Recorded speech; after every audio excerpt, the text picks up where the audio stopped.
ಈ ನೀಟ್ ಅಕ್ರಮ ಎಲ್ಲ ಹೊರಗೆ ಬಂದ ನಂತರ ಈಗ ಪ್ರಶ್ನೆ ಪತ್ರಿಕೆ ಲೀಕಾಸುರರ ವಿರುದ್ಧ ಕೇಂದ್ರ ಸರ್ಕಾರ ಅಕ್ಷರಶಃ ಸಮರ ಸಾರಿದೆ ಅಂತಲೇ ಹೇಳಬಹುದು. ಕಾಕ್ರೋಚ್ ಕಹಳೆಗೆ ನಿನ್ನೆಯಷ್ಟೇ ಕೇಂದ್ರ ಸರ್ಕಾರದ ಶಿಕ್ಷಣ ಸಚಿವ ಧರ್ಮೇಂದ್ರ ಪ್ರಧಾನ್ ತಲೆದಂಡ ಆಗಿತ್ತು. ದೆಹಲಿಯ ಜಂತರ್ ಮಂತರ್ನಲ್ಲಿ ಉಗ್ರ ಹೋರಾಟದ ಬಳಿಕ ಕೇಂದ್ರ ಸರ್ಕಾರ ಇದೀಗ ದಿಟ್ಟ ಹೆಜ್ಜೆಯನ್ನು ಇಟ್ಟಿದೆ. ದೇಶದ ಕೋಟ್ಯಾಂತರ ವಿದ್ಯಾರ್ಥಿಗಳ ಭವಿಷ್ಯದ ಜೊತೆ ಆಟವಾಡುವ ಪೇಪರ್ ಲೀಕ್ ಜಾಲದ ಬೆನ್ನೆಲುಬು ಮುರಿಯೋದಕ್ಕೆ ಮುಂದಾಗಿದೆ. ಜಗತ್ತಿನಲ್ಲೇ ಅತ್ಯಂತ ಕಠಿಣವಾದ ಬ್ರಹ್ಮಾಸ್ತ್ರದಂತಹ ಕಾನೂನನ್ನು ಜಾರಿಗೆ ತರೋದಕ್ಕೆ ಕೇಂದ್ರ ಸರ್ಕಾರ ಸಜ್ಜಾಗ್ತಾ ಇದೆ. ನಾಳೆ ಲೋಕಸಭೆಯಲ್ಲಿ ಐತಿಹಾಸಿಕ ಮಸೂದೆಯನ್ನು ಮಂಡಿಸುತ್ತೆ. ಪ್ರಧಾನಿ ನರೇಂದ್ರ ಮೋದಿ ಈಗಾಗಲೇ ಘೋಷಣೆ ಮಾಡಿದ್ದಂತೆ ಐತಿಹಾಸಿಕ ಮಸೂದೆಯನ್ನು ಮಂಡಿಸ್ತಾರೆ. ಈಗಾಗಲೇ ಪ್ರಧಾನಿ ಮೋದಿ ನೇತೃತ್ವದಲ್ಲಿ ನಡೆದಂತಹ ಕೇಂದ್ರ ಸಚಿವ ಸಂಪುಟ ಸಭೆ ಸಾರ್ವಜನಿಕ ಪರೀಕ್ಷೆಗಳ ಕಾಯ್ದೆ 2024ಕ್ಕೆ ತಿದ್ದುಪಡಿ ತರುವ ಮಸೂದೆಗೆ ಅಧಿಕೃತವಾಗಿ ಅನುಮೋದನೆಯನ್ನು ನೀಡಿತ್ತು. ಹೀಗಾಗಿ ಪ್ರಶ್ನೆ ಪತ್ರಿಕೆ ಲೀಕ್ ಮಾಡುವವರ ಹೆಡೆಮುರಿ ಕಟ್ಟಲು, ಪ್ರಶ್ನೆ ಪತ್ರಿಕೆ ಸೋರಿಕೆಗಳಿಗೆ ಕಡಿವಾಣ ಹಾಕಲು ನಾಳೆ ಕಠಿಣಾತಿ ಕಠಿಣ ಮಸೂದೆಯನ್ನು ಲೋಕಸಭೆಯಲ್ಲಿ ಮಂಡಿಸಲಿದೆ. ಈ ಹೊಸ ಕಾಯ್ದೆಯ ಅಡಿಯಲ್ಲಿ ಇನ್ಮುಂದೆ ದೇಶದಲ್ಲಿ ಯಾವುದೇ ಸರ್ಕಾರಿ ಪರೀಕ್ಷೆಗಳ ಪೇಪರ್ ಲೀಕ್ ಮಾಡಿದ್ರೆ ಅಥವಾ ಹಗರಣ ಎಸಗಿದ್ರೆ ಕಠಿಣ ಶಿಕ್ಷೆ ಹಾಗೂ ಭಾರೀ ದಂಡವನ್ನು ವಿಧಿಸಲಿದೆ. ವಿದ್ಯಾರ್ಥಿಗಳ ಭವಿಷ್ಯ ಭದ್ರಪಡಿಸಲು ನಾಳೆ ಲೋಕಸಭೆಯಲ್ಲಿ ಕಠಿಣ ಮಸೂದೆ ಮಂಡನೆಯಾಗ್ತಾ ಇದೆ. ಇನ್ನು ಸಚಿವ ಧರ್ಮೇಂದ್ರ ಪ್ರಧಾನ್ ರಾಜೀನಾಮೆ ಬಳಿಕ 3ನೇ ವಿಡಿಯೋ ಬಿಡುಗಡೆ ಮಾಡಿರುವ ಪ್ರಧಾನಿ ಮೋದಿ ಪರೀಕ್ಷಾ ಸುಧಾರಣೆಗೆ ಸಾಂವಿಧಾನಿಕ ಉನ್ನತ ಮಟ್ಟದ ಟಾಸ್ಕ್ ಫೋರ್ಸನ್ನು ಘೋಷಣೆ ಮಾಡಿದ್ದಾರೆ. ನಂದನ್ ನಿಲೇಕಣಿ ನೇತೃತ್ವದಲ್ಲಿ ಈ ಟಾಸ್ಕ್ ಫೋರ್ಸ್ ಕೆಲಸವನ್ನು ಮಾಡಲಿದೆ. ಪ್ರಶ್ನೆ ಪತ್ರಿಕೆ ಸೋರಿಕೆ ಮಾಡುವವರಿಗೆ ಕಠಿಣ ಕಾನೂನು ತರಲಿದ್ದೇವೆ ಅಂತ ಕೂಡ ಅವರು ಘೋಷಣೆಯನ್ನು ಮಾಡಿದ್ದಾರೆ. ಓಕೆ, ಹಾಗಾದರೆ ಕೇಂದ್ರ ಸರ್ಕಾರ ತರೋದಕ್ಕೆ ಹೊರಟಿರ್ತಕ್ಕಂಥ ಈ ಮಸೂದೆಯಲ್ಲಿ ಏನಿದೆ? ನನ್ನ ಪ್ರಕಾರ ಮಸೂದೆಗೆ ತುಂಬ ವಿರೋಧ ವ್ಯಕ್ತವಾಗಲ್ಲ ವಿರೋಧ ಪಕ್ಷಗಳಿಂದ. ಕೆಲವೊಂದು ತಿದ್ದುಪಡಿಗಳಿಗೆ ಸೂಚನೆ ಕೊಡ್ಬೋದು, ಈ ಥರ ಎಲ್ಲ ಹೀಗೆ ಮಾಡಿ ಅಂತಂದ್ಬಿಟ್ಟು. ಯಾಕೆಂದರೆ ಹೋರಾಟ ಅವರೇ ಮಾಡಿದವರಲ್ವ, ಅದಕ್ಕೋಸ್ಕರ ಈಗ ತರ್ತಾ ಇರ್ತಕ್ಕಂಥದ್ದು ಮಸೂದೆ ಮಂಡನೆ ಆಗುತ್ತೆ. ಅದು ಬಿಲ್ ಪಾಸ್ ಆದಮೇಲೆ ಕಾಯ್ದೆಯಾಗಿ ಜಾರಿಯಾಗಿ ಕಾನೂನಾಗಿ ಮಾರ್ಪಾಡಾಗುತ್ತೆ. ಏನೇನಿದೆ? ಪ್ರತಿ ರಾಜ್ಯದಲ್ಲೂ ಫಾಸ್ಟ್ ಟ್ರ್ಯಾಕ್ ಕೋರ್ಟ್ ಅಂತೆ. ಒಳ್ಳೆ ಕೆಲಸ. ಪ್ರತಿ ರಾಜ್ಯದಲ್ಲೂ ಫಾಸ್ಟ್ ಟ್ರ್ಯಾಕ್ ಕೋರ್ಟ್ ಮಾಡಿ ರಾಜ್ಯಗಳಲ್ಲೂ ಕೂಡ ಈ SSLC, PUC ಅಥವಾ ಯೂನಿವರ್ಸಿಟಿ ಎಕ್ಸಾಮ್ಸ್ ಇವೆಲ್ಲವೂ ಪ್ರಶ್ನೆ ಪತ್ರಿಕೆ ಲೀಕ್ ಆಗಿರೋ ಉದಾಹರಣೆ ಇದೆ. ಅದನ್ನು ಇದರ ಅಂಡರ್ನಲ್ಲೇ ತೊಗೊಂಬನ್ನಿ, ಫಾಸ್ಟ್ ಟ್ರ್ಯಾಕ್ ಕೋರ್ಟ್ ಅಂಡರ್ನಲ್ಲಿ. 2 ತಿಂಗಳಲ್ಲಿ ಪ್ರಶ್ನೆ ಪತ್ರಿಕೆ ಸೋರಿಕೆಯ ತನಿಖೆ ಆಗಬೇಕು, ಆಮೇಲೆ ಚಾರ್ಜ್ ಶೀಟ್ ಸಲ್ಲಿಕೆ ಆಗಿಬಿಡಬೇಕು. 2 ತಿಂಗಳು ಡೆಡ್ಲೈನ್, ಅದಕ್ಕೆ ಲೇಟ್ ಮಾಡೋ ಹಾಗಿಲ್ಲ. 3 ತಿಂಗಳಲ್ಲಿ ಪ್ರಕರಣದ ವಿಚಾರಣೆ ಕೂಡ ಮುಕ್ತಾಯ ಆಗಬೇಕು ಫಾಸ್ಟ್ ಟ್ರ್ಯಾಕ್ ಕೋರ್ಟಲ್ಲಿ. ನ್ಯಾಯಾಲಯದಲ್ಲಿ ದೈನಂದಿನ ಸ್ವರೂಪದಲ್ಲಿ ವಿಚಾರಣೆ ಆಗಬೇಕು, ಪ್ರತಿನಿತ್ಯ ಹಿಯರಿಂಗ್ ಇರಬೇಕಿದು. ಆ ರೀತಿ ಮಾಡ್ತಾರಂತೆ. ಕನಿಷ್ಠ 5 ವರ್ಷ, ಗರಿಷ್ಠ 10 ವರ್ಷ ಜೈಲು, 50 ಲಕ್ಷ ರೂಪಾಯಿ ತನಕ ದಂಡ. ಇದು ಯಾರು ಇಂಡಿವಿಜುವಲ್ ಆಗಿ ಯಾರಾದರೂ ಪ್ರಶ್ನೆ ಪತ್ರಿಕೆ ಲೀಕ್ ಮಾಡಿದರೆ, ಅದು ಸಾಕ್ಷಿ ಸಮೇತ ಸಿಕ್ಕಿಬಿದ್ದರೆ, ಚಾರ್ಜ್ ಶೀಟಲ್ಲಿ ಅವ್ರ ಮೇಲೆ ಆರೋಪಗಳಿದ್ದರೆ ಮಿನಿಮಮ್ 5 ವರ್ಷ, ಮ್ಯಾಕ್ಸಿಮಮ್ 10 ವರ್ಷ, 50 ಲಕ್ಷ ತನಕ ದಂಡ. ಸಂಘಟಿತ ಪ್ರಕರಣದಲ್ಲಿ ಭಾಗಿಯಾಗಿದ್ದರೆ, ಇದೊಂದು ಸಿಂಡಿಕೇಟ್ ಆಗಿ ಕೆಲಸ ಮಾಡಿದರೆ, ಈಗ ನೀಟ್ ಪ್ರಕರಣದಲ್ಲಿ ಆಯ್ತಲ್ಲ, ಅಲ್ಲೆಲ್ಲೋ ಮುಂಬೈ ಅಂತಾರೆ, ಇನ್ನೆಲ್ಲೋ ಒಂದು ಕಡೆ ರಾಜಸ್ಥಾನ್ ಅಂತಾರೆ, ಜೈಪುರ ಅಂತಾರೆ, ಮತ್ತು ಗುಜರಾತ್ ಅಂತಾರೆ, ಆ ಥರ ನೆಟ್ವರ್ಕ್ ಕೆಲಸ ಮಾಡಿದರೆ ಅದು ಕನಿಷ್ಠ 7 ವರ್ಷ ಜೈಲು. ಆ ಥರ ಇದ್ದರೆ ಗರಿಷ್ಠ 10 ವರ್ಷ ಜೈಲು ಕೂಡ ಹಾಕ್ಬೋದು. 10 ಕೋಟಿಯವರೆಗೆ ದಂಡ. ಅವನ ಹತ್ರ ದುಡ್ಡಿಲ್ಲ ಅಂದರೆ ಅವನ ಆಸ್ತಿ ಪಾಸ್ತಿ ಮಾರ್ಬಿಟ್ಟು ಕಟ್ಟಬೇಕಷ್ಟೇ. ಅದೂ ಇಲ್ಲ ಅಂತಂದರೆ ಶಿಕ್ಷೆ ಪ್ರಮಾಣ ಇನ್ನೂ ಜಾಸ್ತಿ ಆಗುತ್ತೆ, 10 ವರ್ಷಕ್ಕಿಂತ ಜಾಸ್ತಿ ಆಗುತ್ತೆ. ಒಂದು ವೇಳೆ ಪ್ರಕರಣ ಮುಚ್ಚಿಟ್ರೆ ಅಧಿಕಾರಿಗಳ ಮಟ್ಟದಲ್ಲಿ ಅಥವಾ ಪೊಲೀಸ್ ಮಟ್ಟದಲ್ಲಿ 1 ಕೋಟಿ ತನಕ ಅವ್ರಿಗೂ ದಂಡ ವಿಧಿಸುವ ಅವಕಾಶ ಇರುತ್ತೆ ಈ ಕಾನೂನಲ್ಲಿ. ಕೇಂದ್ರಕ್ಕೆ ವಿಶೇಷ ಕಾರ್ಯಪಡೆಯನ್ನು ರಚಿಸುವ ಅಧಿಕಾರ ಕೂಡ ಇರುತ್ತೆ. ಬೇಕು ಅಂದರೆ SITನೋ ಯಾವುದಾದ್ರೂ ಒಂದು ವಿಶೇಷ ಕಾರ್ಯಪಡೆ ರಚನೆ ಮಾಡಿ ಅವ್ರ ತನಿಖೆಯನ್ನು ಕೂಡ ಮಾಡಬಹುದು. ಆ ರೀತಿ ತೀರ್ಮಾನವನ್ನು ತರ್ತಾ ಇದ್ದಾರೆ. ಇದೆಲ್ಲವೂ ಕೂಡ ನಾನು ಅವತ್ತಿಂದ ಕೇಳ್ತಾ ಇರ್ತಕ್ಕಂಥದ್ದು. ಇದೆಲ್ಲವೂ ಕೂಡ ಓಕೆ. ಮುಂದೆ ಏನು ಅನ್ನೋದ್ರ ಬಗ್ಗೆ, ಏನು ಆಗಬೇಕು ಅನ್ನೋದ್ರ ಬಗ್ಗೆ ಹೇಳ್ತೀನಿ. ಅದಕ್ಕೂ ಮೊದಲು ಪ್ರಧಾನಿ ಮೋದಿ ಅವರು ಏನು ಮಾತಾಡಿದ್ದಾರೆ ನೋಡ್ಬೋಣ. विद्यार्थियों के भविष्य के लिए भारत सरकार लगातार अनेकविध कदम उठा रही है. जिन लोगों ने विद्यार्थियों के भविष्य के साथ खिलवाड़ किया वे जेलों में सड़ रहे हैं. हमने फास्ट ट्रैक कोर्ट बना चुके हैं. हम कल पार्लियामेंट के अंदर भी कठोर कानूनों के प्रावधान के साथ नया कानून बनाने की दिशा में भी आगे बढ़ रहे हैं. लेकिन हमें भविष्य के लिए सोचना है. हमारी परीक्षा पद्धति विश्वस्त हो, हमारी परीक्षा पद्धति ट्रांसपेरेंट हो, हमारी परीक्षा पद्धति में सबसे ज्यादा अब टेक्नोलॉजी का उपयोग हो. इन सारी बातों को ध्यान में रखते हुए विश्व प्रसिद्ध टेक्नोलॉजी एक्सपर्ट श्रीमान नंदन निलेकनी जी के नेतृत्व में एक हाई पावर टास्क फोर्स बनाने का निर्णय किया है, जो एग्जामिनेशन रिफॉर्म की तरफ फोकस करेगा और जल्द से जल्द आने वाली परीक्षाओं की विश्वसनीयता को सुनिश्चित करने का काम इसके रिपोर्ट के आधार पर कर दिया जाएगा। बहुत बहुत धन्यवाद। ಸಾಂಪ್ರದಾಯಿಕ ರೆಸಿಪಿ ಮತ್ತಷ್ಟು ಬೇಕೆನಿಸುವ ರುಚಿ ಕೋಡುಬಳೆ ಅಂದ್ರೆ ಅಡುಕಲೆ. ನಾನು ಇದೆಲ್ಲವನ್ನ ಸ್ವಾಗತ ಮಾಡ್ತೀನಿ. ಇವರು ಅದೇನೋ 5 ವರ್ಷ ಮಿನಿಮಮ್ಮು ಅಥವಾ 7 ವರ್ಷ 10 ವರ್ಷ ಶಿಕ್ಷೆ, 10 ಕೋಟಿ ತನಕ ದಂಡ, high power task force committee ರಚನೆ ಎಲ್ಲ ಓಕೆ. ಇದೆಲ್ಲ ಯಾರಿಗೆ? ತಪ್ಪು ಮಾಡಿ ಸಿಕ್ಕಾಕೊಂಡಂತಹ ಅಪರಾಧಿಗಳಿಗೆ ಕೊಡೋ ಶಿಕ್ಷೆ ಆಯಿತು. ನಾನು ಕೇಳ್ತಾ ಇರೋದು, ತಪ್ಪೇ ಆಗಬಾರ್ದು, ಪ್ರಶ್ನೆ ಪತ್ರಿಕೆನೇ ಲೀಕ್ ಆಗಬಾರ್ದು ಅಂದರೆ ಏನು ಮಾಡಬೇಕು? ಅವತ್ತು ನರೇಂದ್ರ ಮೋದಿ ಅವರು ಹೇಳಿದಂತೆ ಒಪ್ಕೊಳ್ಳೋಣ, ಇದು ರಾಷ್ಟ್ರೀಯ ಜವಾಬ್ದಾರಿ, ಪ್ರತಿಯೊಬ್ಬರ ಜವಾಬ್ದಾರಿ, ಒಪ್ಕೊಳ್ಳೋಣ. ಆದರೆ ಏನು ಮಾಡೋದು? ಪ್ರಶ್ನೆ ಪತ್ರಿಕೆ ಸೋರಿಕೆ ಆಗದಂತೆ ತಡೆಯೋದಕ್ಕೆ ಈ ಹೈ ಪವರ್ ಟಾಸ್ಕ್ ಫೋರ್ಸ್ಗೆ ಇದು ಕೊಡಿ ಜವಾಬ್ದಾರಿ. ಯಾವುದಾದ್ರೂ ಮೇಜರ್ ಎಕ್ಸಾಮಿನೇಷನ್ ಲೈಕ್ JEE ಅಥವಾ ನೀಟ್ ಈ ಥರದ್ದು ಮೇಜರ್ ಎಕ್ಸಾಮಿನೇಷನ್ಸ್ ನಡಿಬೇಕಾದ್ರೆ ಎಕ್ಸಾಮ್ಗೂ 2 ತಿಂಗಳು ಮೊದಲೇ ಹೈ ಪವರ್ ಕಮಿಟಿ ಅವರು ಕೆಲಸ ಮಾಡೋದಕ್ಕೆ ಶುರು ಮಾಡಬೇಕು. ಎಲ್ಲೂ ಯಾವುದೇ ಕಾರಣಕ್ಕೂ ಪ್ರಶ್ನೆ ಪತ್ರಿಕೆ ಸೋರಿಕೆ ಆಗದಂತೆ ತಡೆಗಟ್ಟಬೇಕು. ಈಗ ಸೆಕೆಂಡ್ ಟೈಮ್ ಮರುಪರೀಕ್ಷೆ ಮಾಡಿದ್ರಲ್ಲ, ಮಾಡಿ. ಆ ಥರ ಪ್ರಶ್ನೆ ಪತ್ರಿಕೆ ಲೀಕ್ ಆದಮೇಲೆ ಕ್ರಮ ತಗೋತೀರಾ? ಓಕೆ. ಆಗದೆ ಇದ್ದಂಗೆ ನೋಡ್ರಪ್ಪ, ಅದನ್ನು ಜನ ಕೇಳೋದು. ಆಗದೆ ಇದ್ದಂಗೆ ನೋಡಿ. ಯಾಕೆಂದರೆ ವಿದ್ಯಾರ್ಥಿಗಳು ಪ್ರತಿ ವರ್ಷ ಆತಂಕದಲ್ಲಿ ಎಕ್ಸಾಮ್ಗೆ ರೆಡಿ ಆಗ್ತಾ ಇದ್ದಾರೆ. ಯಾವ 10th exam question paper leak ಆಗುತ್ತೋ, PUCದೆಲ್ಲ ಆಗುತ್ತೋ, ಪ್ರಶ್ನೆ ಪತ್ರಿಕೆ ಲೀಕ್ ಆಗೋದಲ್ಲ ಅವ್ರ ಆತಂಕ.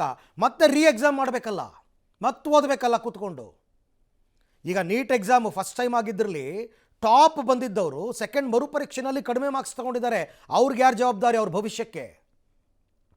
ಹಾಗಾಗಿ ಅದ್ರ ಬಗ್ಗೆ ಕೂಡ ಗಮನ ಹರಿಸಿ ದಯವಿಟ್ಟು ಈ ಪ್ರಶ್ನೆ ಪತ್ರಿಕೆ ಲೀಕ್ ಆಗದ ರೀತಿಯಲ್ಲಿ, ಅದರಲ್ಲೂ ಮೇಜರ್ ಎಕ್ಸಾಮ್ಸ್ ಬೋರ್ಡ್ ಎಕ್ಸಾಮ್ಗಳು ಯಾವುದು ಕೂಡ ಪ್ರಶ್ನೆ ಪತ್ರಿಕೆ ಲೀಕ್ ಆಗದಿದ್ದಂಗೆ ಆಯಾ ರಾಜ್ಯ ಸರ್ಕಾರಗಳು ಮತ್ತು ಕೇಂದ್ರ ಸರ್ಕಾರ ಜವಾಬ್ದಾರಿ ತಗೊಂಡ್ಬಿಟ್ರೆ ವಿದ್ಯಾರ್ಥಿಗಳು ಯಾವುದೇ ಡೌಟ್ ಇಲ್ಲದೇ ಧೈರ್ಯವಾಗಿ ಎಕ್ಸಾಮನ್ನು ಬರೆಯೋ ಹಾಗೆ ಆಗಬೇಕು. ಮತ್ತಷ್ಟು ಆತ್ಮಹತ್ಯೆಗಳು ನಮ್ಮ ದೇಶ ನೋಡೋದಕ್ಕೆ ರೆಡಿ ಇಲ್ಲ, ನಮ್ಮ ಯುವ ಜನತೆ ನೋಡೋದಕ್ಕೆ ರೆಡಿ ಇಲ್ಲ. ಹಾಗಾಗಿ ಆ ಕೆಲಸ ಮಾಡಿ, ಆಗ ಜನನೇ ನಿಮ್ಮನ್ನು ಶಬಾಷ್ ಅಂತಾರೆ, ನಿಮ್ಮ ಬೆನ್ನು ತಟ್ತಾರೆ. ರೈಟ್. ಇನ್ನು ಕೇಂದ್ರ ಶಿಕ್ಷಣ ಸಚಿವ ಸ್ಥಾನಕ್ಕೆ ಧರ್ಮೇಂದ್ರ ಪ್ರಧಾನ್ ಅವರು ರಾಜೀನಾಮೆ ನೀಡಿದ ಬೆನ್ನಲ್ಲೇ BJP ನಾಯಕರು ಪ್ರಧಾನ್ ಮನೆಗೆ ಭೇಟಿ ನೀಡಿ ಬೆಂಬಲವನ್ನು ಸೂಚಿಸಿದ್ದಾರೆ. ಅಮಿತ್ ಶಾ ಮತ್ತು ಪಿಯೂಷ್ ಗೋಯಲ್ ಸೇರಿದಂತೆ ಪ್ರಮುಖ BJP ನಾಯಕರು ಭೇಟಿಯಾಗಿ ಸಮಾಲೋಚನೆ ನಡೆಸಿದ್ದಾರೆ. ಕನ್ನಡಿಗ ಪ್ರಹ್ಲಾದ್ ಜೋಶಿ ಈಗ ಕೇಂದ್ರ ಶಿಕ್ಷಣ ಸಚಿವ ಸ್ಥಾನದ ಚುಕ್ಕಾಣಿ ಹಿಡಿದಿದ್ದಾರೆ. ದೆಹಲಿಯ ಕರ್ತವ್ಯ ಭವನದಲ್ಲಿ ಅಧಿಕಾರ ಕೂಡ ವಹಿಸಿಕೊಂಡಿದ್ದಾರೆ. ಇವತ್ತು ಅಧಿಕಾರ ಸ್ವೀಕರಿಸಿದ ತಕ್ಷಣವೇ ಶಿಕ್ಷಣ ಸಚಿವಾಲಯದ ಹಿರಿಯ ಅಧಿಕಾರಿಗಳೊಂದಿಗೆ ಉನ್ನತ ಮಟ್ಟದ ಸಭೆಯನ್ನು ನಡೆಸಿ ಇಲಾಖೆಯ ಕಾರ್ಯವೈಖರಿ ಹಾಗೂ ಮುಂದಿನ ಆದ್ಯತೆಗಳ ಕುರಿತು ಸುದೀರ್ಘ ಚರ್ಚೆಯನ್ನು ನಡೆಸಿದ್ದಾರೆ. ಮೋದಿ ಅವರ 12 ವರ್ಷದ ಸಮರ್ಥ ಆಡಳಿತ ಹಾಗೂ ಧರ್ಮೇಂದ್ರ ಪ್ರಧಾನ್ ಅವರ ಸಾರಥ್ಯದಲ್ಲಿ ಶೈಕ್ಷಣಿಕ ಕ್ಷೇತ್ರದಲ್ಲಿ ಮಹತ್ವದ ಬದಲಾವಣೆಗಳಾಗಿವೆ. ದೇಶಾದ್ಯಂತ ಶೈಕ್ಷಣಿಕ ಸುಧಾರಣೆಗೆ ಹೊಸ ಶಿಕ್ಷಣ ನೀತಿಯಡಿ ಕ್ರಾಂತಿಕಾರಿ ಹೆಜ್ಜೆಯನ್ನು ಇರಿಸಲಾಗಿದೆ. ಮುಂದೆಯೂ ವಿದ್ಯಾರ್ಥಿಗಳ ಅಭ್ಯುದಯಕ್ಕೆ ಒತ್ತು ನೀಡಿ ಪಾರದರ್ಶಕವಾಗಿ ಮತ್ತಷ್ಟು ವೇಗದ ಹೆಜ್ಜೆ ಇಡೋಣ ಅಂತ ಅಧಿಕಾರಿಗಳಿಗೆ ಸೂಕ್ತ ನಿರ್ದೇಶನವನ್ನು ಕೊಟ್ಟಿದ್ದಾರೆ. ಅಲ್ಲದೆ ಎಕ್ಸ್ನಲ್ಲಿ ಪೋಸ್ಟ್ ಮಾಡಿ ಪ್ರಧಾನಿ ಮೋದಿಗೆ ಧನ್ಯವಾದವನ್ನು ತಿಳಿಸಿದ್ದಾರೆ. ನನ್ನ ಮೇಲೆ ಅಪಾರ ನಂಬಿಕೆ ಇಟ್ಟು ಈ ಜವಾಬ್ದಾರಿಯನ್ನು ಹಸ್ತಾಂತರಿಸಿದ್ದಕ್ಕೆ ಧನ್ಯವಾದಗಳು ಅಂತ ಹೇಳಿದ್ದಾರೆ.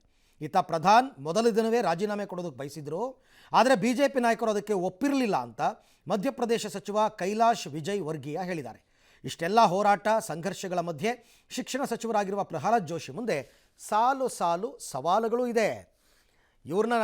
ಇವ್ರನ್ನ ಆಯ್ಕೆ ಮಾಡಿರೋದೇ ಪ್ರಧಾನಿ ಮೋದಿ ಅವರು. ಅದಕ್ಕೋಸ್ಕರ ಇವರು ಸಮರ್ಥರಿದ್ದಾರೆ ಅಂತಲೇ ಆಯ್ಕೆ ಮಾಡಿರೋದು. ಯಾಕೆಂದರೆ ಶಿಕ್ಷಣ ಇಲಾಖೆ ಇದೆಯಲ್ಲ, ತುಂಬ ದೊಡ್ಡ ಇಲಾಖೆ ಮತ್ತು ಜವಾಬ್ದಾರಿಯುತ ಇಲಾಖೆ. ಹಾಗಾಗಿ ಪ್ರಹ್ಲಾದ್ ಜೋಶಿ ಅವ್ರನ್ನ ಐಡೆಂಟಿಫೈ ಮಾಡಿ ಕೊಟ್ಟಿದ್ದಾರೆ. ಸವಾಲುಗಳು ಕೂಡ ಅದೇ ರೀತಿ ಇದೆ. ಹಾಗಾದರೆ ಜೋಶಿ ಅವರ ಮುಂದಿರ್ತಕ್ಕಂಥ ಸವಾಲುಗಳು ಏನು, ಯಾವ ರೀತಿ ಅವರು ತಮ್ಮನ್ನು ತಾವು ಪ್ರಿಪೇರ್ ಮಾಡ್ಕೋಬೇಕು ಅನ್ನೋದಕ್ಕೆ ಒಂದಷ್ಟು ಅಂಶಗಳು ಹೇಳ್ತೀನಿ ನೋಡಿ. ಆಗಸ್ಟ್ 30ನೇ ತಾರೀಕು, ಬರುವ ತಿಂಗಳು ಆಗಸ್ಟ್ 30ನೇ ತಾರೀಕು ನಡೆಯುವ PG ನೀಟ್ ಪರೀಕ್ಷೆಗೆ ಸಿದ್ಧತೆ. PG ಅಂದರೆ ಪೋಸ್ಟ್ ಗ್ರ್ಯಾಜುಯೇಷನ್ ನೀಟ್ ಎಕ್ಸಾಮ್. ಅಂದರೆ MBBS ಮಾಡಿರ್ತಕ್ಕಂಥವ್ರು MSಗೆಲ್ಲ ಹೋಗ್ತಾರಲ್ಲ, ಅವ್ರಿಗೊಂದು ಎಕ್ಸಾಮ್ ನಡೆಯುತ್ತೆ. ಅದು ಬಹಳ ಕೇರ್ಫುಲ್ಲಾಗಿ ಇವರು ಎಕ್ಸಾಮ್ ಕಂಡಕ್ಟ್ ಮಾಡಬೇಕು. ಅಲ್ಲೂ ಪ್ರಶ್ನೆ ಪತ್ರಿಕೆ ಲೀಕ್ ಅದು ಇದು ಅಂತ ಏನಾದ್ರು ಆಗ್ಬಿಟ್ರೆ ಇವ್ರ ಮೇಲಿರೋ ಇಟ್ಟಿರುವ ವಿಶ್ವಾಸ ಹೊಟ್ಟೋಗುತ್ತೆ. ಅದಕ್ಕೆ ಈಗ ತಯಾರಿ ಆಗಬೇಕು. ನಂಬರ್ 1, UG ನೀಟ್ನಲ್ಲಿನ ಲೋಪ ಸರಿಪಡಿಸಿ ಮಾದರಿ ಆಗಬೇಕು. ಅಂದರೆ ಈಗ ಮೊನ್ನೆ ಆಯ್ತಲ್ಲ UG ಅಂಡರ್ ಗ್ರ್ಯಾಜುಯೇಷನ್, ಆ ನೀಟ್ನಲ್ಲಿ ಆದಂತಹ ಲೋಪಗಳೇನಿತ್ತು ಅದನ್ನು ಸರಿಪಡಿಸಿ ಮಾದರಿ ಆಗಬೇಕು. ಪರವಾಗಿಲ್ಲ ಕಣಯ್ಯ, ಕೊಟ್ಟಿದ್ದಕ್ಕೂ ಸಮರ್ಥವಾಗಿ ನಡೆಸ್ದ ಅಂತ ಅನ್ಬೇಕು, ಆ ಥರ ಆಗಬೇಕು. ಇನ್ನು ಪೋಸ್ಟ್ ಗ್ರ್ಯಾಜುಯೇಷನ್ ನೀಟ್ನಲ್ಲಿರೋದು 2.5 ಲಕ್ಷ ವಿದ್ಯಾರ್ಥಿಗಳು. UGನಲ್ಲಿ 22 ಲಕ್ಷ ಇದ್ದರು ಬಿಡಿ, ಈಗ ಪಿ ಜಿನಲ್ಲಿ ಇರ್ತಕ್ಕಂಥದ್ದು 2.5 ಲಕ್ಷ ವಿದ್ಯಾರ್ಥಿಗಳು ದೇಶದಾದ್ಯಂತ ಬರೀತಾರೆ ಎಕ್ಸಾಮನ್ನು. ಅದು ಸಮರ್ಪಕವಾಗಿ ಆಗಬೇಕಲ್ವಾ? ಕರೆಕ್ಟು, ಅದು ಮಾಡಲೇಬೇಕು. ಇನ್ನು ಸಕಾರಾತ್ಮಕ ಪ್ರಯೋಗವನ್ನು ಮಾಡಿ ಸೈ ಅನ್ನಿಸ್ಕೊಳ್ಳೋದಕ್ಕೆ ಒಂದು ಒಳ್ಳೆಯ ಅವಕಾಶ ಸಿಕ್ಕಿದೆ ತಮ್ಮನ್ನು ತಾವು ಪ್ರೂವ್ ಮಾಡ್ಕೊಳ್ಳೋಕ್ಕೆ ಪ್ರಹ್ಲಾದ್ ಜೋಶಿ ಅವರಿಗೆ. ಏನಾದರೂ ಒಂದಷ್ಟು ಒಳ್ಳೆ ಪ್ರಯೋಗಗಳನ್ನ ಮಾಡಿ ಮೋದಿಯವರದಕ್ಕೆ ಸಾಥ್ ಕೊಟ್ಟೇ ಕೊಡ್ತಾರೆ. ಮಾಡಿ, ಕ್ರಿಯೇಟಿವ್ ಆಗಿ ವರ್ಕ್ ಮಾಡಿ. ರಾಷ್ಟ್ರೀಯ ಶಿಕ್ಷಣ ನೀತಿ ಜಾರಿಗೆ ವೇಗ ನೀಡಬೇಕು. ರಾಷ್ಟ್ರೀಯ ಶಿಕ್ಷಣ ನೀತಿ, ಸೊ ಅದನ್ನು ನ್ಯಾಷನಲ್ ಎಜುಕೇಷನ್ ಪಾಲಿಸಿಗೆ ವೇಗ ಕೊಡಬೇಕು. ಇನ್ನು ಪಠ್ಯಕ್ರಮ ಸುಧಾರಣೆ, ಪಠ್ಯಕ್ರಮದಲ್ಲೂ ಕೆಲವು ಆರೋಪಗಳಿದೆ, ಸುಧಾರಣೆ ಆಗಬೇಕು. CBSEನಲ್ಲಿ ಗೊಂದಲಗಳಿದೆ, ಏನು ದ್ವಿಭಾಷಾ ನೀತಿ ತ್ರಿಭಾಷಾ ನೀತಿ ಅಂತ, ಅದೆಲ್ಲ ಗೊಂದಲಗಳಿಗೆ ಉತ್ತರ ಕೊಡಬೇಕು. ರಾಷ್ಟ್ರೀಯ ಪರೀಕ್ಷಾ ಸಂಸ್ಥೆಯ ಆಡಳಿತ ಸುಧಾರಣೆ ಆಗಬೇಕು. NTA ರಿಪೇರಿ ಮಾಡ್ರಪ್ಪ ಮೊದಲು, ಅಲ್ಲಿರೋರನ್ನೆಲ್ಲ ಕೆಲಸದಿಂದ ತೆಗೆದಿದ್ದೀರಾ, ಯಾರ್ಯಾರನ್ನ ನೇಮಕ ಮಾಡ್ಕೋತೀರಾ ನೋಡಿ. ಇನ್ನು ಕಂಪ್ಯೂಟರ್ ಆಧಾರಿತ ಪರೀಕ್ಷೆಯ ವಿಶ್ವಾಸಾರ್ಹತೆ, ಫಾರಿನ್ ಕಂಟ್ರೀಸಲ್ಲಿ ಇವೆಲ್ಲ ಆಗಲೇ ದಶಕಗಳ ಹಿಂದೆನೇ ಕ್ಲಿಕ್ ಆಗಿಬಿಟ್ಟಿದೆ. ನಮ್ಮ ದೇಶದಲ್ಲಿ ಕಂಪ್ಯೂಟರ್ ಆಧಾರಿತ ಪರೀಕ್ಷೆ ಆಗಬೇಕಲ್ಲ, ವಿಶ್ವಾಸಾರ್ಹತೆ ಬರಬೇಕಲ್ಲ, ಅದನ್ನು ಮಾಡಬೇಕು. ಇನ್ನು ನೀಟ್ UG ಮತ್ತು JEE ಅಂತಹ ಪರೀಕ್ಷೆಗಳಲ್ಲಿ ಪಾರದರ್ಶಕತೆಯನ್ನು ತರಬೇಕು. ವಿದ್ಯಾರ್ಥಿಗಳು ವಿಶ್ವಾಸವಿಟ್ಟು ನಂಬಿಕೆ ಇಟ್ಟು ಪರೀಕ್ಷೆ ಬರೆಯುವಂತ ಆಗಬೇಕು. ಹಾಗಾದರೆ ಇವ್ರನ್ನ ಒಪ್ಕೊಳ್ಳೋಣ. ಯಾರನ್ನ? ನಮ್ಮ ಶಿಕ್ಷಣ ಸಚಿವರು ಹೊಸದಾಗಿ ನೇಮಕ ಆಗಿರೋದು ಕನ್ನಡಿಗರು ಪ್ರಹ್ಲಾದ್ ಜೋಶಿ ಅವರು ಸಮರ್ಥವಾಗಿ ನಿಭಾಯಿಸಿದ್ರು ಅಂತ ಅನ್ಕೋಬೋದು. ನಮ್ಮ ರಾಜ್ಯದವರೇ ಆಗಿರ್ತಕ್ಕಂಥ ಪ್ರಹ್ಲಾದ್ ಜೋಶಿ ಅವರು ಶಿಕ್ಷಣ ಸಚಿವರಾಗಿರ್ತಕ್ಕಂಥದ್ದು ಗುಡ್, ಎಲ್ಲರೂ ಖುಷಿ ಪಡುವಂತಹ ವಿಚಾರ. ಅವ್ರಿಗೂ ನಾನು ಇದನ್ನೇ ಕೇಳ್ಕೊತೀನಿ, ಪ್ರಶ್ನೆ ಪತ್ರಿಕೆಗಳು ರಾಷ್ಟ್ರೀಯ ಮಟ್ಟದಲ್ಲಿ ಸೋರಿಕೆ ಆಗದ ರೀತಿಯಲ್ಲಿ ನೀವೇ ಏನಾದರೂ ಒಂದು ಕ್ರಿಯೇಟಿವ್ ಐಡಿಯಾ ತನ್ನಿ.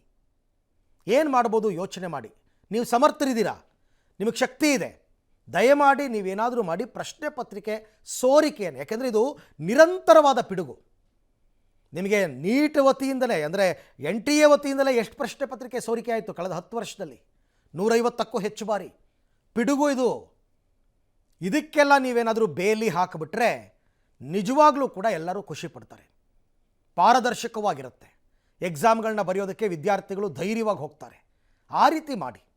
ಯಾಕೆಂದರೆ ಕ್ವಾಲಿಟಿ ಸ್ಟೂಡೆಂಟ್ಸು ಹೊರಗೆ ಬರಬೇಕು. ನಮಗೆ ವೈದ್ಯಕೀಯ ವಿದ್ಯಾರ್ಥಿಗಳಾಗಿರಲಿ, ಇಂಜಿನಿಯರಿಂಗ್ ವಿದ್ಯಾರ್ಥಿಗಳಾಗಿರಲಿ, ನಮಗೆ ಕ್ವಾಲಿಟಿ ವಿದ್ಯಾರ್ಥಿಗಳು ಬೇಕು. ಬರೋ ಅಲ್ಪ ಸ್ವಲ್ಪ ಕ್ವಾಲಿಟಿ ವಿದ್ಯಾರ್ಥಿಗಳೆಲ್ಲ ಹೋಗಿ ಫಾರಿನಲ್ಲಿ ಸೆಟ್ಲ್ ಆಗ್ತಾರೆ. ನಮ್ಮ ದೇಶದಲ್ಲಿ ಬರೀ ಜಳ್ಳುಗಳು ಉಳಿತವೆ. ಅದಾಗಬಾರ್ದು. ಬರುವವರೆಲ್ಲರೂ ಕೂಡ ಉತ್ತಮ ವಿದ್ಯಾರ್ಥಿಗಳಾಗಿ ಬರಲಿ. ದೇಶಕ್ಕೆ ಅವರೇ ಬೆನ್ನೆಲುಬು. ಹಾಗಾಗಿ ನಿಮಗೆ ಮಹತ್ತರವಾದ ಜವಾಬ್ದಾರಿ ಇದೆ ಪ್ರಹ್ಲಾದ್ ಜೋಶಿ ಅವರೇ.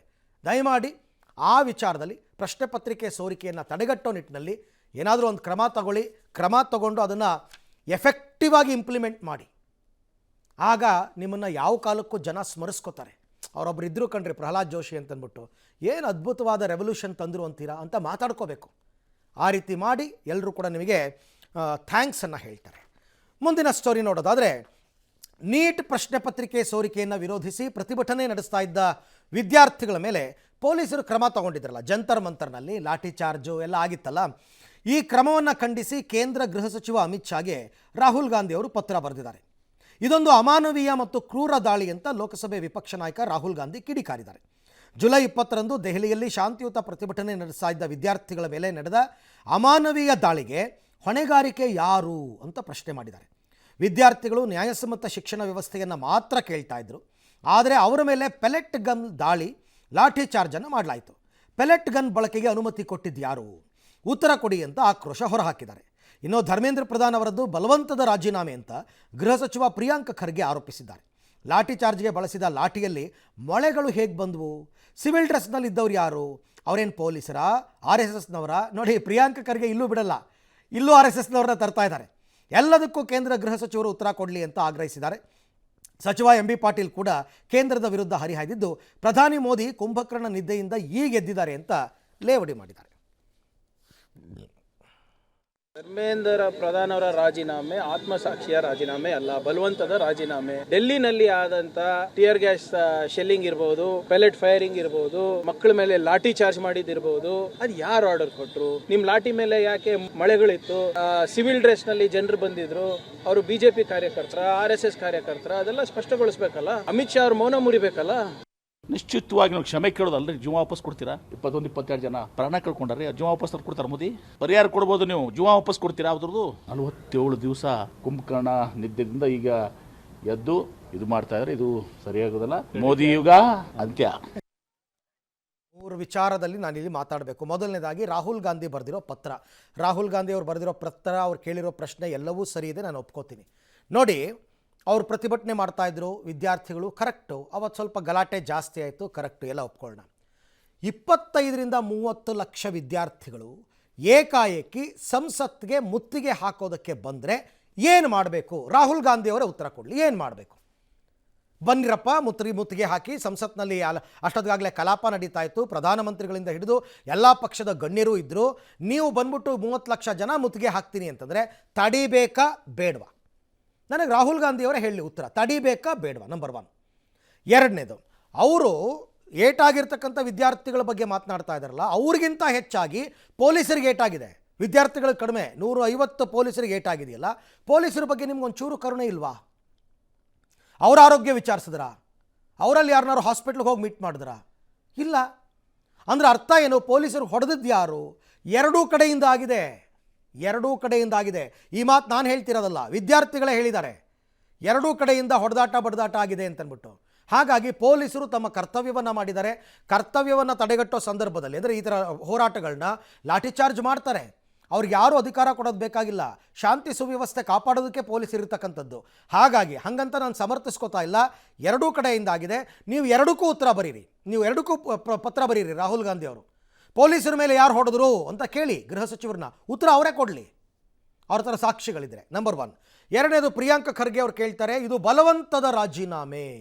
ಈಗ ತಾನೇ ವರ್ಗೀಯ ಅವರು ಮಧ್ಯಪ್ರದೇಶದ ಮಂತ್ರಿಗಳು ಮಾತನಾಡ್ತಾ ಒಂದು ಹೇಳಿದ್ರು, ಮೊದಲನೇ ದಿನವೇ ರಾಜೀನಾಮೆ ಕೊಡೋದಕ್ಕೆ ರೆಡಿಯಾಗಿದ್ದರು, BJP ನಾಯಕರೇ ಒಪ್ಪಲಿಲ್ಲ. ಅವ್ರ ಮಾತು ನಂಬೋಣ, ನಿಮ್ಮ ಮಾತು ನಂಬೋಣ. ನಂಬರ್ 2, ನೀವು ಲಾಠಿಗೆ ಮೊಳೆ ಇತ್ತು, ಮೊಳೆನಲ್ಲಿ ಹೊಡೆದ್ಬಿಟ್ರು, ಅವ್ರು RSSನವರು ಅಂತಿರಲ್ಲ, ಲಾಠಿನಲ್ಲಿ ಮೊಳೆ ಇತ್ತು ಅಂತ ನಿಮ್ಗೆ ಯಾರು ಹೇಳಿದರು? ಯಾರಿಗೆ ಚುಚ್ಚಿಬಿಡ್ತು ಅದು? RSSನವ್ರು ಯಾಕೆ ಹೇಳ್ಕೊಂಬರ್ತೀರಾ? ನಿಮ್ಮ ಹತ್ರ ಸಾಕ್ಷಿ ಇದ್ದರೆ ಕೊಡಿ, ನಿಮ್ಮ ಮಾತನ್ನು ಒಪ್ತೀನಿ. ಪ್ರಿಯಾಂಕ ಖರ್ಗೆ ಅವರು ಸತ್ಯ ಹೇಳಿದ್ರು ಅಂತ.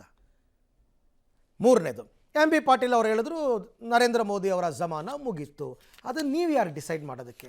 ಹೋದ ಜೀವ ವಾಪಸ್ ತರ್ತೀರಾ ಅಂತ ಕೇಳಿದ್ರಿ. ಆಯ್ತಪ್ಪ, ಕಾಂಗ್ರೆಸ್ ಗೌರ್ಮೆಂಟ್ ಬಂದ ಮೇಲೆ ಲೆಕ್ಕ ತಗೊಳ್ಳೋಣ. ಎಷ್ಟು ಜನ ರೈತರು ಆತ್ಮಹತ್ಯೆ ಮಾಡ್ಕೊಂಡಿದ್ದಾರೆ? ಅವ್ರ ಜೀವ ನೀವು ವಾಪಸ್ ತಂದು ಕೊಡ್ತೀರಾ? ನೀವು ಅದಕ್ಕೆ ಜವಾಬ್ದಾರರಲ್ವಾ? ನಿಮ್ಮಲ್ಲಿ ಯಾರು ರಾಜೀನಾಮೆ ಕೊಟ್ಟರು? ಯಾರೂ ರಾಜೀನಾಮೆ ಕೊಡಲಿಲ್ಲ. ರೈತರ ಆತ್ಮಹತ್ಯೆಗಳಿಗೆ ರಾಜೀನಾಮೆ ಯಾರು ಕೊಟ್ಟರು? ಯಾರೂ ಕೊಟ್ಟಿಲ್ಲ. ನೀವು ಅವ್ರ ರಾಜೀನಾಮೆ ಕಳೆದಾದ್ರೆ ನಿಮ್ಮಲ್ಲೂ ರಾಜೀನಾಮೆ ಕೇಳಬೇಕಾಗತ್ತೆ.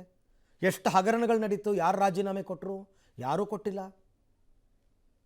ಮೋದಿ ಅವರ ಇದು ಮುಗಿತಾ ಇಲ್ವಾ ಅಂತಕ್ಕಂಥದ್ದನ್ನು ತೀರ್ಮಾನ ತಗೊಳ್ತಕ್ಕಂಥವ್ರು ದೇಶದ ಜನ. ಅವ್ರಿಗೆ ಬೇಕು ಅನಿಸಿದ್ರೆ ಗೆಲ್ಲಿಸ್ತಾರೆ, ಬೇಡ ಅನಿಸಿದ್ರೆ ಸೋಲಿಸ್ತಾರೆ. ಅಷ್ಟೇ ವಿಚಾರ, ವೆರಿ ಸಿಂಪಲ್.